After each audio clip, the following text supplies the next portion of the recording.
Buff Nation, what's going on? Wanting to dive into a little bit of the advanced stats behind the pass rush this past matchup against North Dakota State for our Colorado Buffaloes, of course.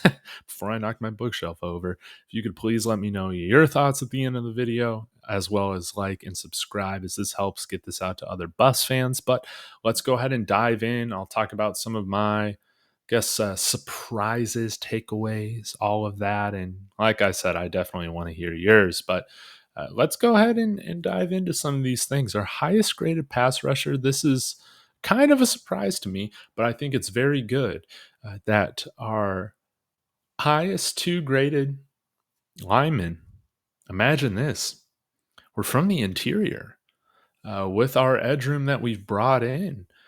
You would expect our edge room to lead in terms of the grades and the performances and all of that. But I think North Dakota State really wanted to alleviate any pass rush issue. They got rid of the ball very, very quickly when they weren't running it.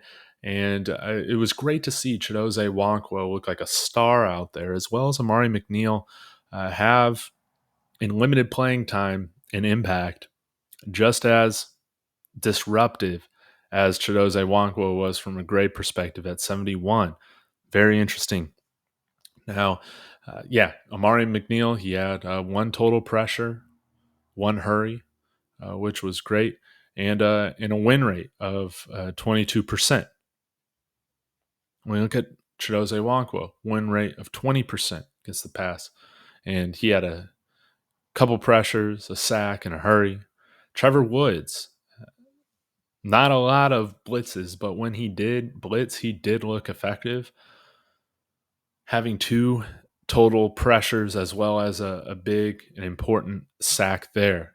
So grade of 70.6 in the pass rush. Arden Walker, I thought, looked great in his limited snaps from the defensive end position, the edge position. Look at that win rate right there, 25%. When you're just looking, you might say, hey, Dave, like who, in terms of our guys on the defensive line, like what were their win rates? Jeremiah Brown playing inside linebacker, that's a little bit different, but then you're getting to all the defensive linemen. And again, Arden Walker, smaller sample size than compared to some of our mainstay starters, such as Shane Cokes, Dayon Hayes. BJ Green played a lot more than Arden Walker did. See, not as high as a win rate. That can happen again with more snaps, but this is very interesting. You saw Taj McCoy and Samuel Okunlola getting the double-digit win rate. Again, Arden Walker win rate 25% of these snaps. That's interesting. That is very interesting, and maybe we might see more of him against Nebraska. But I thought that was well worth calling out. Of course, when we talk about the sacks, we had sacks from Levante Bentley, Chidozie Nwankwo, and Trevor Woods. Trevor Woods, BJ Green, Chidozie, and Bentley tied for multiple pressures. And overall, I think that we saw a more stout, put together line. There wasn't necessarily any gaping holes in whether it was against the run or the pass rush at all. And that they looked more like a true defensive unit. Now you want to see more consistency when it comes to disrupting their line, causing a little bit more chaos. We had a handful of pressures, 14 total pressures, 3 sacks.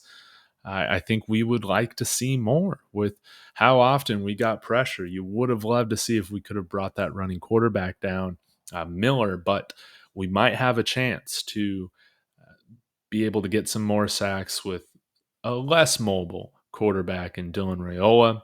But that offensive line, it looked very good against UTEP, obviously. And I think they're going to have a tougher test going up against, in might I call, one of the more underrated units on the team right now is our defensive line, our pass rush. Y'all let me know your thoughts in the comments. But biggest takeaway here, I want to see more Amari McNeil. I want to see more Arden Walker. So thank you guys so much. Again, please let me know your thoughts. Comment, like, subscribe. after this video wraps up. And as always, y'all, go Buffs.